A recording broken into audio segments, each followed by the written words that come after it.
Ta'ala, yang artinya bukanlah kewajibanmu menjadikan mereka mendapat petunjuk, karena kewajibanmu hanyalah menyampaikan dakwah.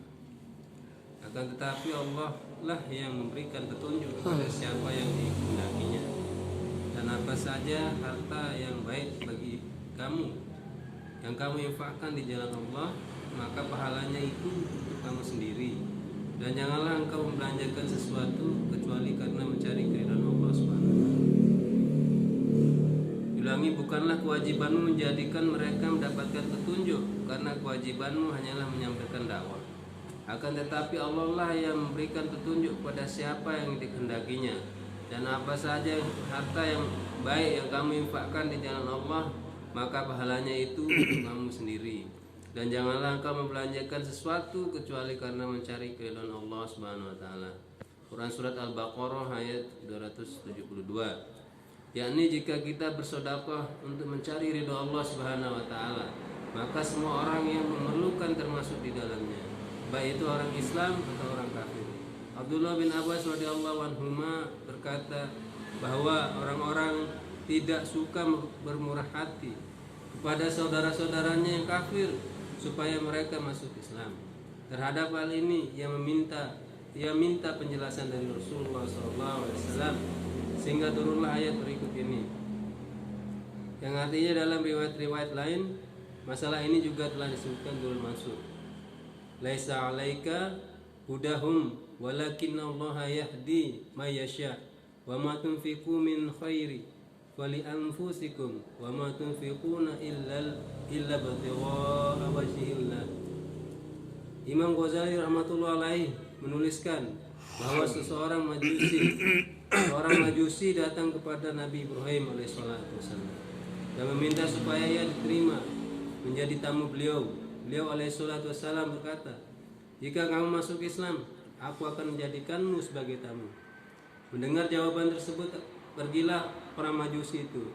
Lalu turunlah wahyu dari Allah Subhanahu wa taala. "Hai Ibrahim, jika ia tidak berpindah agama, kamu tidak mau memberi makan meskipun hanya satu malam. Sesungguhnya kami telah memberinya makan sejak 70 tahun yang lalu, walaupun ia kafir. Apa susahnya memberi makan satu kali?" Ibrahim alaihissalam langsung berlari mencarinya. Setelah bertemu, orang majusi itu dibawa ke rumahnya lalu diberi makan. Orang majusi itu bertanya, apakah yang telah terjadi sehingga kamu sendiri keluar untuk mencari?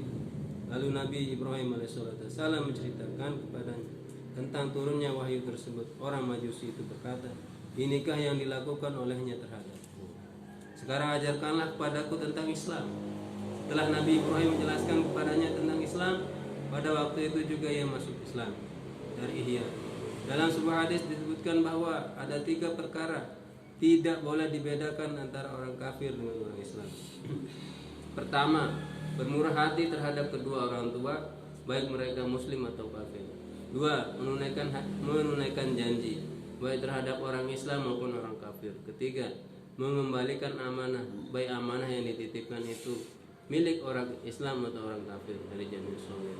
Diriwayatkan dalam Muhammad bin Al-Hanafi atau radhiyallahu anha dan Qatadah radhiyallahu anhu rahmatullah alaihi bahwa Allah Subhanahu wa taala berfirman, illa an taf'alu ila awliyaikum ma'rufan, kecuali jika kamu berbuat baik kepada saudara-saudaramu. Al-Ahzab ayat 6.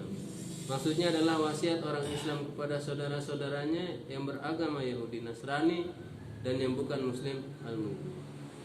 Alhamdulillah hadirin, semoga kita sudah mendengarkan firman Allah Subhanahu wa taala mengenai bab silaturahmi. Jadi semoga apa yang kita dengar ini menjadi istighfar buat kita, agar senantiasa kita membuka hati kita untuk bisa bermurah hati pada semua hamba Allah Subhanahu wa taala, karena semua ini dari Allah Subhanahu wa taala.